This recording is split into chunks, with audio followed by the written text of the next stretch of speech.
I think a lot of what we do in our lives is about the stories we share. And before we can actually share stories, we need to experience the encounters and the situations that inspire us in our lives. And today, I really want to share with you guys the story that has moved me, changed my life, and all of the friends that I have around me. And hopefully, as I share this story with you, there might be elements of what I speak about that resonate with the own experiences you've made in your life. This is important to me because when I discovered my reason for being here, it had a lot to do with every single day of my life that I lived beforehand. And because I at that point understood better what I wanted the future to look like for myself and my friends around me, this inspiration started turning into a story. It was no longer just a dream. It was something I could apply the rest of my life to and dedicate everything I represented to this one single mission. And at the time, it had a lot to do with the business realities that I was working in. And when you take the task upon yourself to do something that changes the world and hopefully makes it a better place, it's really important that you try to understand what you're trying to do as deeply as you can. How many of you, irregardless of your age and generation, still believe that we can make this world a better place? If you would bring your hand up. And I like that so many of you still have that belief, because I do too. And when I looked at the reality of where the global economy is today, where business life in general is, of course it has a lot to do with the younger generations coming into work life today. You know, the Generation Y, the Generation Z, which is my kids that are going to go to work someday pretty soon. That's part of the equation. And I'll try to share the story in a way, in my very bad American English, that hopefully you can connect to elements of what I'll talk about.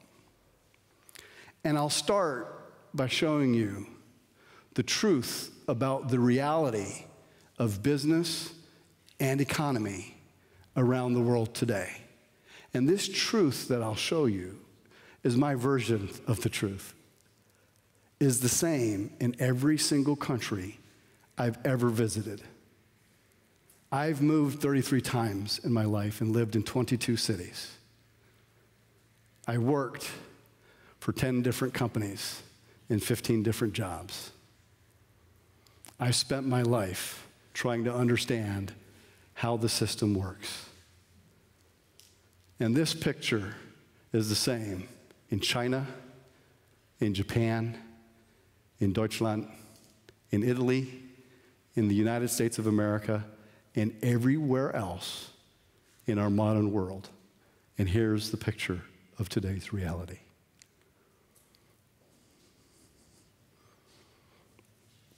When we ask ourselves the question, what drives almost every single organization around the world today that contributes in one way or another to our global economy, there are certain factors that influence how companies behave more than anything else. And the primary drivers that I recognize in all the different companies that I work for is that growth, profit, and shareholder value were the biggest drivers of every single organization that I went to And that the focus on these elements started to accelerate more and more in the last 10 to 15 years versus 25 to 30 years ago. The drive for results of delivering the number has started to define every single organization and enterprise in just about every corner of the planet. We need to generate more profit, more products, more services, more anything we can design and invent so that things move faster and more people consume more. We will compete in every single country we come from with everybody else in the marketplace in order to win, to sell more and sell faster. This drive for results has resulted that in everything else that an enterprise does, a company does, irregardless of its size, we make sure that we deliver the bottom line. And if we don't hit every single key performance indicator that people have invented over the last 10, 15 years, organizations start to put pressure on that element of the organization that contributes to most to results or not. And this profit orientation isn't something that was invented somewhere in a corner of the world with bad intentions. It was invented because at the time, it was the most efficient system we could put together to harness the potential of global resources and deliver those products and services to every corner of the world. It's the most efficient machine mankind has ever invented. And there was an economist in the 70s in the city that I ended up in America before I emigrated to Germany. His name was Martin Friedman. And he said, the only purpose of an enterprise or a company is to deliver profit. In German, he actually, when he wrote it, was der einzige soziale Zweck eines Unternehmens ist es, Profit zu generieren. From that day forth, in every single school, in every single country around the world, we have learned the economic principle of maximizing our profit. And at some point along the way, somebody recognized that one way of maximizing our profit was reducing our cost. And as we got into the cost reduction programs, the outsourcing programs, the optimization programs of the last 20 years, they found the biggest cost driver in every single organization in the world today.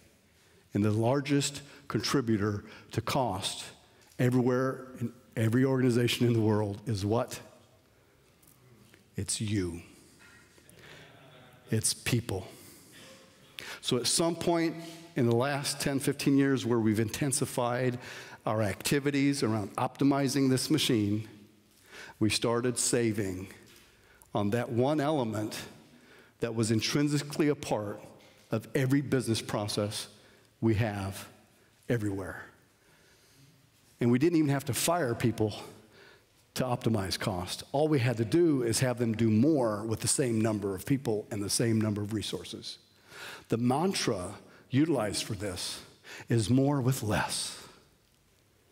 And in the last 5, 6, 7 years since the crisis that now for some reason is a Dauerkrise around the world, they use every excuse they can to reduce people cost. A company like Siemens, generating 4.1 billion euros of net profit after tax, decides every 3 to 6 months at the moment to reduce people and reduce cost. And they will fire who is necessary in order to deliver their shareholder value back to their shareholder.